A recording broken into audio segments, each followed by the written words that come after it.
ओम नमः शिवाय। सभी भक्तों को जय श्री राम। आज का विषय है कि सिद्धि कैसे प्राप्त करें। माता मदन्नन की, माता महाकाली की या हनुमान जी की किसी भी सिद्धि, मैं उन सभी के विषय में बताऊंगा। बता इसलिए रहा हूं कि आपकी बार बार कमेंट्स आती थी कि गुरुजी हमें आपके सानिध्य में रहकर सिद्धि प्राप्त करनी है, माता मदन्नन की सिद्धि करनी है, माता महाकाली की सिद्धि करनी है। आपके सानिध्य में रहकर, हम आपके सानिध्य में रहकर ये कार्य करना चाहते हैं, हम वो कार्य करना चाहते हैं। आप यकीन करें या ना करें, परंतु मैं आपको बताऊं, मेरे पास इस तरह की अनेकों कमेंट्स आते हैं कि गुरुजी हम आपके सानिध्य में रहकर अमुक सिद्धि करना चाहते हैं। हर रोज सैकड़ों की तादाद में मेरे पास इस तरह की कमेंट्स आते हैं कि गुरुजी हमें इसका भी तरीका बताइए, हम आपके साथ रहकर, आपके सानिध्य में रहकर इस सिद्धि को करना चाहते हैं। तो भाई मैं इसके लिए साफ शब्दों में आपको स्पष्ट रूप से सारे विधान बताऊंगा और आपसे समझ आऊँगा कि भाई मैं इस योग्य नहीं कि मैं आपका गुरु बनकर इन सिद्धियों को आपसे कराऊँ। कारण कि गुरु हमेशा वो बनाना चाहिए जिसके हम सानिध्य में रह सकें, जिसके पास रह सकें, जिससे हम ज्ञान प्राप्त कर सकें। अब आप समझिए कि मैं यूट्यूब पर वीडियो अपलोड कर रहा हूँ, आपको ज्ञान दे रहा हूँ, मेरे पास आपकी तरह हजारों मैसेज आते हैं, तो मैं किस किस को क्या क्या समझाऊंगा। भाई आपको आज समझा दिया, कल नहीं समझा पाऊंगा, परसों नहीं बता पाऊंगा, तरसों बता दिया, फिर नहीं बता पाऊंगा। तो ऐसे गुरु का क्या फायदा होगा। गुरु हमेशा वो बनाइए जो आपके आसपास हो, जिससे आप ज्ञान प्राप्त कर सके, उसको गुरु बनाइए। यूट्यूब पर ऐसा कोई किसी का गुरु नहीं बनता। और जो इस तरह की यूट्यूब पर या वीडियो के माध्यम से गुरु मंत्र देते भी हैं तो वे फ्रॉड है भाई, उनके चक्करों मत पड़ो। गुरु का मतलब होता है अपने पिता समान मानना, और गुरु का शिष्य के प्रति भाव होता है कि अपने पुत्र से भी बढ़कर मानना। हम उसे अपना पुत्र से भी बढ़कर मानते हैं।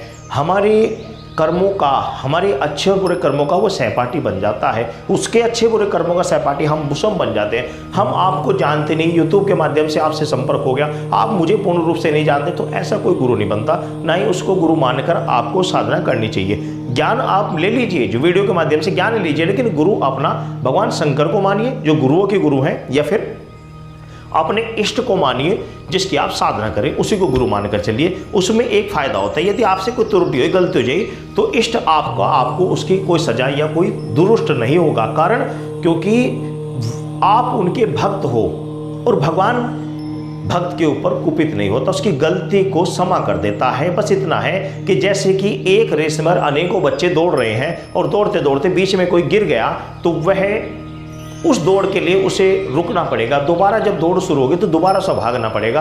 कारण क्योंकि वो रुक चुका, वे आगे जा चुके, तो वो रुक गया। तो रुकना हमारी गलतियां हैं, हमने साधना के बीच में कोई गलती कर दी तो हम समझो रुक गए, हमें फिर रुकना पड़ेगा, उस साधना को दोबारा करना पड़ेगा। लेकिन ये सब चीजें सात्विक साधनाओं में ही संपन्न होती हैं। कुछ साधनाएं ऐसी होती हैं तामसिक, जैसे शमशान, मुझे शमशान की सिद्धि करनी है, मुझे काल भैरव की सिद्धि करनी है, मुझे मारण प्रयोग सिद्ध करना है, तो ये तामसिक होते हैं। ये हठ योग के द्वारा सिद्ध की जाती है। शरीर को कष्ट देना पड़ता है, हठ योग के द्वारा तामसिक शक्तियों को जगाया जाता है। उसमें यदि त्रुटि होती है तो उसमें 100% अनिष्ट होने की संभावना रहती है। आप पागल भी हो सकते हैं, आपके दिमाग की संतुलन बिगड़ भी सकता है, आपके ऊपर अनायास ही कोई समस्या भी पैदा हो सकती है। तामसिक शक्तियों पर सात्विक सिद्धि करने में कोई प्रॉब्लम होती है, कोई गलती हो भी जाती है तो वह आपके क्षमा करने योग्य हो जाती है। किंतु गलती अनजाने में की हुई गलती माफ होती है, जानबूझ के की हुई गलती कभी कहीं पर भी माफ नहीं होती। ये बात समझ लेना अच्छी प्रकार से। हम मंदिर में सफाई करते हैं, यहाँ पर अनेकों चींटियाँ, कीड़े मकोड़े यहाँ पर हर रोज आते हैं। हम उनको हर रोज फूल झाड़ू से बाहर निकाल देते हैं और निकालने के बाद पोछा लगाते हैं। हो सकता है कि उसमें से 2-4 कीड़े मकोड़े मर भी जाते हों अनजाने में, लेकिन हम यदि इन कीड़े मकोड़ों के रहते हुए ही फिनाइल डालकर उनको मारकर बाहर निकालेंगे तो ये हमारी गलती है, पाप है। हम जानबूझ के इनको मार रहे हैं। ये भगवान के प्रसाद खाने लिए आ रहे हैं तो खाने दीजिए, हमारा क्या जा रहा है, अपने भाग्य का खा रहे हैं। हमारा कर्तव्य कि फूल जड़े से इनको बचाकर बाहर निकाल दे। तो यही कर्म का होता है। जानबूझ कर यदि आप साधना के बीच में गलती करोगे तो वह गलती कहलाएगी भाई। अनजाने में अगर कोई गलती हो रही है तो वह क्षमा करने योग्य है, लेकिन साधना दोबारा पुनः प्रारंभ करनी पड़ती है। गलती के ऊपर डिपेंड है कि आपने गलती किस प्रकार कितनी बड़ी की। कोई गलती बड़ी कर दी है तो आपको साधना दोबारा करनी पड़ेगी। कोई छोटी मोटी गलती हो जाए, मान लिया आप वर्त रहे थे, गलती से आपने कोई अन्न का टुकड़ा मुंह में डाल दिया और याद आ गया तो अन्न का टुकड़ा आपने थूक दिया, गलती से हो गया, तो उसके लिए जरूरी नहीं कि आप साधना दोबारा से करेंगे। वो तो गलती, छोटी गलती थी, कोई बात नहीं, हो गया, चल जाता है ऐसे। और आप जानबूझकर कहीं शादी पार्टी में गए, वहाँ जाने के बाद में आप ठूस ठूस के आपने पकौड़े भरे, खाए, चाहे नाश्ता भरा, तो फिर क्या आपकी साधना रह जाएगी? बिल्कुल भी नहीं रहेगी। तो इस तरीके से तो देखो चलेगा नहीं। रही बात मेरे अनुभव की, आप बार बार कहते हैं कि गुरुजी कि आप किस प्रकार आपने सिद्धि प्राप्त करी थी, किस प्रकार नहीं थी। तो मैं आपसे ही बातें शेयर कर रहा हूँ। हालांकि ये कोई व्यक्ति अपनी सिद्धियों के बारे में, अपनी शक्तियों के बारे में कोई शेयर नहीं करता है, लेकिन मैं कर रहा हूँ ताकि आपको पता लगे कि मेरे पास किस प्रकार आई थी और क्या प्रोसीजर होता है, क्या तरीका होता है, जिससे कि आपको नॉलेजेबल, आपको ज्ञान प्राप्त होगा किस प्रकार क्या प्राप्त होता है। तो भाई मैं आपको बता दूँ, सन 1996 में ये मंदिर का निर्माण हुआ था, सन 1996 में। और सन 1996 में शिवरात्रि पर इस मंदिर का मुहूर्त था और जन्माष्टमी पर मैंने इस मंदिर में आना प्रारंभ कर दिया था। 6 महीने बाद मैंने इस मंदिर में आना प्रारंभ कर दिया था और तकरीबन 2 साल के बाद इस मंदिर का सारा चार्ज मेरे पास आ गया था। 2 साल तक मैं गुरुजी के सानिध्य में रहा। 2 साल बाद ही गुरुजी ने सारा कुछ सौंप कर मेरे सानिध्य में मुझे सारा कुछ दे दिया था। और सन 2000 में, बिल्कुल सन 2000 में मेरे गुरु की शादी थी और उससे पहले उन्होंने सारा कार्यभार मेरे हाथ में सौंप कर उन्होंने कहा कि भाई मैं अब थोड़ा सा घर गृहस्थी का कार्य देखता हूँ, तो आप मंदिर का संभाल लीजिए। ठीक है गुरुजी। तो तब से मैं निरंतर इसको देख ही रहा हूँ, जिस प्रकार भी देखा जा रहा है। परंतु अब जैसे कि उम्र बढ़ती जा रही है, काम बढ़ते जा रहे हैं, तो अब हमने पंडित भी रखा हुआ है, पंडित देख रहा है। तो मैं आपको बता दूँ मुझे किस प्रकार शक्तियाँ प्राप्त हुई थी। ये तो रहा नॉर्मल जीवन। शक्तियों के लिए एक दौरान ऐसा हुआ कि मैं नाम तो नहीं बताऊंगा, एक लेडी थी, उनके पास शक्ति आ रही थी, बहुत अच्छी शक्ति आ रही थी उनके पास। माता मदन, माता महाकाली दोनों ही शक्ति थी। मैं उनके पास जाया करता था और शक्ति की लालसा मुझे शुरू से ही थी। पूजा भक्ति करते करते मैं हमेशा चाहता था मेरे पास कोई शक्ति हो। अब आप समझ लीजिए कि सन 2021 का एंड चल रहा है इस समय, बिल्कुल लास्ट महीने चल रहा है। 2021 का एंड चल रहा है और मेरे पास शक्ति को अभी ज़्यादा समय नहीं हुआ, 4-5 साल हुई। शक्ति तो मेरे पास शुरू से ही थी, वैसे सी बात नहीं। हनुमान जी की अनुकंपा मेरे पास शुरू से थी। जहाँ भी दिखाता था मैं अक्सर आप ही की तरह तड़पता फिरता था। कहीं से कोई सिद्धि प्राप्त हुई, कभी किसी के पास जाता, कभी किसी के पास जाता, उनसे कहता भाई मेरे पास, मैं चाहता हूँ मुझे कुछ प्राप्त हो जाए, मेरे पास कुछ है। तो वह कहते हैं हनुमान जी का तत्व आपके पास है। क्योंकि तकरीबन 25 साल से मैं हनुमान जी का पाठ कर रहा हूँ रामलीला के अंदर, 25 साल हो गए कंटिन्यू। तो हनुमान जी का एक तत्व मेरे पास ऑलरेडी पहले से ही था। मुझे हनुमान जी के दर्शन स्वप्न के माध्यम से हफ्ते में 2-3 बार आराम से हो जाया करते थे। कभी मैं उड़ने जा रहा, कभी कुछ हो रहा, कभी कुछ हो रहा, ये मेरे साथ निरंतर हुआ करता था। कभी देव दर्शन हो रहे, कभी तीर्थ स्थान हो जा रहा, कभी ये मेरे साथ शुरू से चलता रहा। तो मैं इस चीज़ को देखते हुए समझता था कि भाई मेरे साथ में कुछ ना कुछ है। तो मैं लोगों से पूछता, गुरुजी मेरे विषय में बताइए, मेरे पास क्या है। तो कोई कुछ बताता, कोई कुछ बताता, कोई बताता माता महाकाली है, कोई बड़ी माई बताता, कोई कुछ बताता।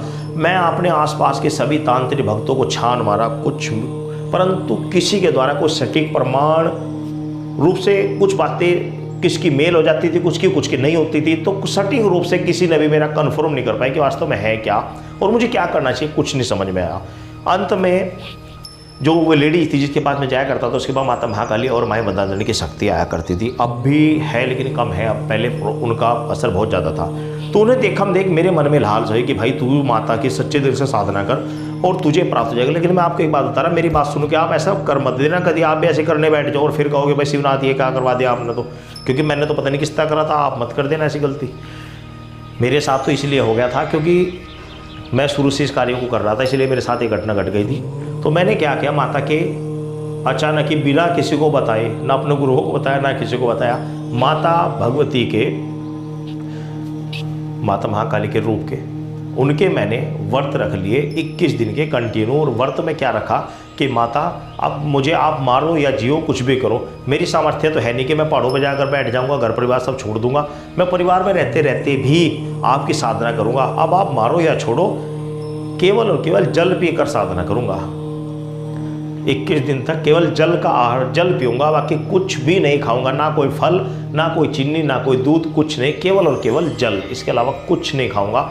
अब आप मुझे मारो या छोड़ो। अब आप समझिए कि पहले दिन गुजरा, दूसरा गुजरा, तीसरा गुजरा, जब 2-3 दिन गुजरे ना, आपको यकीन नहीं आने का, पेट के अंदर आग लगती थी। ऐसा लगता था कि कुछ भी खा ले, उठा के कुछ भी खा ले। क्यों? क्योंकि शरीर की कोई खाने की आदत पड़ चुकी है। निरंतर हम जो खाना खाते हैं उसकी आदत पड़ी हुई है। जटाग्नि को कुछ ना कुछ पचाने के लिए चाहिए था, उसे खाने के लिए कुछ ना कुछ चाहिए था, परंतु मैं खा नहीं रहा, कुछ भी नहीं खा रहा हूँ, खाली पानी पी रहा हूँ। तो मन में आग उठती थी, मन में करता था कुछ खा लूँ, लेकिन कुछ भी नहीं खाता था। तो हुआ क्या कि जो मेरे मन में आग उठती थी वह मैंने माता की तरफ लो लगाई कि माता तेरे चरणों में पड़ा हूँ मैं तो बस खाली। आपको यकीन नहीं आने का कि मेरा पूरा दिन सिर्फ उन्हीं के ध्यान में गुजर गया। पूरी रात उन्हीं को, नींद तो आती नहीं थी, खाली पेट कहाँ से नींद आएगी जब कुछ खा ही नहीं रखा। रात को ये नहीं पता किस टाइम नींद आ रही किस टाइम नहीं। बस माता के, मेरा कमरा अलग ही कमरा है, पूजा का अलग रूम है, हमारे जो बेडरूम है वे अलग है, माता पिता के अलग है, मेरा पूजा का स्थान एक कमरा, बड़ा कमरा अलग ही है, यहाँ पूजा करते हैं। इसके अलावा मेरे घर पर अलग ही कमरा है, मैं उसी कमरे में अलग ही सोता था। उस कमरे में माता की फ़ोटो, जहाँ मैं सोता था सर के पास फ़ोटो लगाई हुई थी माता की, उनके चरणों में सर रख कर वहीं सोता रहता था। मेरे साथ ये घटना चलती रही और जब मेरे पास 15-16 दिन गुजर गए, 15-16 दिन बाद मेरे पास माता आई, और माता आने के बाद उन्होंने स्वप्न के माध्यम से, और किसके रूप में, उस लेडीज के रूप में जिसके पास शक्ति आया करती थी, कि माता, वो कहने लगी बेटा तू परेशान क्या है, तुझे क्या चाहिए। मैंने कहा माता मैं ये चाहता हूँ कि आप मेरे पास आए, रोज़ रात्रि में रोज़ आए, और जो मैं आपसे बात करूँ, जो पूछूं आप मुझे बताएं। क्योंकि उस लेडीज के पास माता रोज़ रात को आती थी, उससे बात करती थी। मेरे मन में भी यही बात है कि भाई इनके पास आवे, मेरे पास भी माता आना चाहिए, तो इसलिए मैंने अनुष्ठान रख दिया। 16 दिन बाद मेरे पास माता आ गई, लेकिन जब माता आई तो माता आने के बाद में उन्होंने मुझे पहले तो फल खिलाया। फल खिलाने के बाद उन्होंने मुझे काफ़ी सारे फल खिलाए, और उन्होंने मुझे कहा कि ठीक है, जैसी तेरी इच्छा, तू चाहता है तो आ जाएंगे हम, कोई बात नहीं है, और अभी कुछ समय तक तुझे रुक के ये अनुष्ठान अभी कुछ समय तक करता रहो और तेरा कार्य सिद्ध हो जाएगा। मैंने कहा ठीक है माता, जैसे आपकी इच्छा। यानी कि आप ये समझ लें 15 तारीख की रात्रि में मेरे साथ में एक घटना घटी थी, यानी 16वां जो दिन था उसके सुबह के टाइम, यानी 15 तारीख की रात्रि में मेरे साथ घटना घटी थी, और 21 दिन होने तक ये घटना पूरी हो गई थी। बताऊँगा आपको कैसे हो गई थी, आप जोड़ लेना, 15 तारीख से जोड़ लेना आप। तो हुआ ये कि 15 तारीख की रात हो गई, यानी कि जो सुबह दिन का 16 का दिन था, 15 की रात थी, 15, 16, 17, 18, 19, 20, 21, 7 दिन। तो 15 तारीख की रात्रि में मेरे साथ में घटना घटी। तो मैंने क्या कहा, माता आपको मेरे पास हर रोज़ आना पड़ेगा। माता ने कहा ठीक है। मैंने वचन देते हो? माता ने कहा हम वचन देते हैं, हम तेरे पास हर रोज़ आएंगे। तो आपको यकीन नहीं आने का, 15 दिन के बाद एक हफ्ता यानी 21 तारीख दिन तक, 21 की रात्रि तक, 22 की सुबह तक मेरा मन इतना प्रफुल्लित रहा, इतना खुश रहा कि बहुत ही अच्छा रहा। और बहुत ही अच्छा रहने में मेरा मन इतना खुश रहा कि भाई माता मेरे पास आने लग गई, बहुत अच्छी बात है। मन खुश, बड़ा प्रफुल्लित। रोज़ मेरे पास माता आती, मैं जो भी बात करता मेरे से बता कर जाती, जो भी होता बात आती, लेकिन आती उन्हीं के रूप में थी, जो जिनके पास, जिन लेडीज के पास जिनके पास माता आया करती थी, उनके रूप में आया करती थी। तो मुझे बड़ी खुशी हो करती थी। मुझे ये भी नहीं पता था माता हाँ कौन सी रही है, ये माता महाकाली है या कौन है, मुझे ये भी नहीं पता था ना। मैंने पूछा इस विषय में, क्योंकि मैं तो रोज़ यही कार्य सोचता था कि भाई रात को सोऊं, कब मुझे नींद आए और कब माता मेरे पास आए। आती जरूर थी, चाहे 10 मिनट के लिए, 15 मिनट, 20 मिनट के लिए, जो भी आती थी, आती जरूर थी। चलो मैंने कहा इतना काम होगा, धीरे धीरे बढ़ जाएगा, धीरे धीरे सब काम ठीक होता चला जाएगा। तो ये कार्य 1 हफ्ता तक चलता रहा। एक हफ्ते के बाद 21 दिन पूरे हो गए। 22वें दिन जाकर मैंने शाम के समय उद्यापन करना था, किंतु शाम के समय मैं उद्यापन कर नहीं पाया। उस दिन जो हम सोमवार के व्रत रखते हैं, ऑलरेडी सोमवार का व्रत था, तो मैं रह नहीं पाया। तीसरे दिन मैंने, जो मेरी लेडीज थी जिनके पास माता आया करती थी, मैंने उनसे कहा जी मुझे आज उद्यापन करना था, 22 दिन हो गए। उन्होंने कहा बेटे आज मत करना, कल कर लेना, कोई बात नहीं, तेरा आज व्रत भी है तो आज रहने दे, कल ही कर लेना। मैंने चलो जैसी तुम्हारी इच्छा है। तो मैंने उनके कहे अनुसार 23वें दिन जब मैं उद्यापन करने गया, उद्यापन किया। उद्यापन करने के बाद मैंने देखा कि मेरे पास 22 की रात्रि में माता आई नहीं, और 22 की रात्रि में जब माता नहीं आई तो 23 तारीख में मैंने उनसे लेडीज से कहा कि माता मेरे पास माता वो आई नहीं रही है, जो आपके रूप में आ रही थी, वे रात मेरे पास आई ही नहीं है। कल मुझे उद्यापन करना था, उद्यापन कल मैंने किया नहीं, वे मेरे पास आई नहीं। मैं इस मुकालते में रहा कि शायद मेरे से वो जो कल उद्यापन करना था करा नहीं, ये गलती हो गई।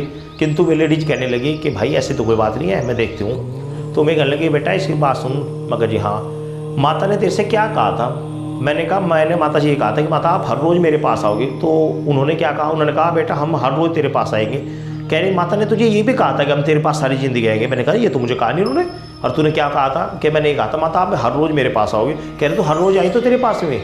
मगर जी आई, कल नहीं आई वे। कह रहे कल 8वां दिन था बेटे, तूने माता से कहा था हर रोज़ आओगे। रोज़ का मतलब है हफ्ते में 7 दिन होते हैं। तूने ये नहीं कहा कि माता आप सारी ज़िंदगी मेरे पास आ गए। आपने कहा माता मेरे पास आप हर रोज़ आओगे। माता ने कहा हम हर रोज़ आएंगे। तो एक हफ्ते में 7 दिन होते, 7 दिन तेरे पास माता आई है, पता ही नहीं आई। तो शक्तियाँ इस प्रकार कन्फ्यूज कर देती हैं। इस प्रकार वचन मांगने में और वो देने में ऐसे गुमराह कर देती हैं। मैं ये कह नहीं पाया कि माता आप सारी ज़िंदगी मेरे पास आओगे, और माता ने कहा कि हम हर रोज़ तेरे पास है। तो हर रोज़ यानी हफ्ते में 7 दिन होते, 7 के 7 दिन में मेरे पास आई। मैंने जब कि सोच रहा था ये कि भाई मेरे पास हर रोज़ सारी ज़िंदगी मेरे पास माता आएगी, तो मेरे से मांगने में ये गलती हो गई और ईश्वर ने मुझे माता ने ऐसे भ्रमित कर दिया। तो मेरे साथ ये घटना घटी। उसके बाद मुझे बहुत दुख भी हुआ, बहुत दुख हुआ कि मेहनत करी और यहाँ आकर मेरे से बहुत बड़ी चूक हो गई, बहुत बड़ी गलती हो गई। तो माता ने वो उस पॉइंट के ऊपर कट कर दिया। एक हफ्ते तक माता इसके बाद आई नहीं। चलो खैर ठीक है। उसके बाद मैं कंटिन्यू पूजा करता रहा। पूजा में और ज़्यादा ध्यान बढ़ गया। बढ़ना ही था जब एक हफ्ता माता को देखिए हर रोज। समय गुजरेगा, लगभग तकरीबन 2.5 साल के बाद मुझे माता ने अनुकंपा, और माता की अनुकंपा से जब सर्वप्रथम माता महाकाली, उसके बाद बड़ी माई, उसके बाद हनुमान जी, इन सब के मुझे दर्शन हुए, इन सब से वार्तालाप हुई। सर्वप्रथम माता महाकाली मेरे सामने आई और उन्होंने वार्तालाप की स्वप्न के माध्यम से। लेकिन बात यही हुई कि किसी का भी, किसी प्रकार का भी आप कोई भी बुरा नहीं करोगे, बुरे कार्य के लिए हम आपके साथ बिल्कुल नहीं चलेंगे। जिसका जैसे भी कार्य होगा हम आपके स्थान पर सदा वास करेंगे, और जो भी आप कार्य करना चाहोगे जिस भी व्यक्ति के बारे में हम करेंगे, लेकिन शुद्ध और सही। तो ये मेरी माता से वार्तालाप होती। माता इस प्रकार शक्ति मेरे पास माता की आई थी। उसके बाद 2-3 शक्तियाँ और भी आ गई। तो ये तरीका था जिस तरीके से मेरे साथ में घटना घटी थी। इससे मेरा आपको जो बताने का उद्देश्य था वो ये था कि भाई मैंने अपने जीवन में 5 गुरु बनाए, परंतु कहीं से भी मुझे इस विषय में कोई ज्ञान प्राप्त नहीं। और वे गुरु मैंने ऐसे नहीं बनाए अपने आप में, अपने समय के मशहूर मौजूद और धुरंधर गुरु बनाए, परंतु उनके सानिध्य में रहकर भी मुझे इस तरह की कोई चीज़ प्राप्त नहीं। प्राप्त हुई तो अनायास से स्वयं की मेहनत से प्राप्त हुई। तो मैं आपसे ये कहूँगा कि गुरु किसी को बनाना आप चाहते हैं बना लीजिए, लेकिन मेहनत आपको स्वयं करनी पड़ेगी। कोई भी गुरु ऐसा नहीं कि आपको कोई चीज़ उठा कर दे देगा, ले भाई मैं तेरे को दे रहा संभाल, ऐसा नहीं होता है कभी भी। इस मुकाबले मत रहना, आपको स्वयं ही मेहनत करनी पड़ेगी, स्वयं ही उसे प्राप्त करना होगा। तो आई होंगे आप समझ गए होंगे। आप भक्ति कीजिए और आगे बढ़िए। सभी भक्तों को जय श्री राम।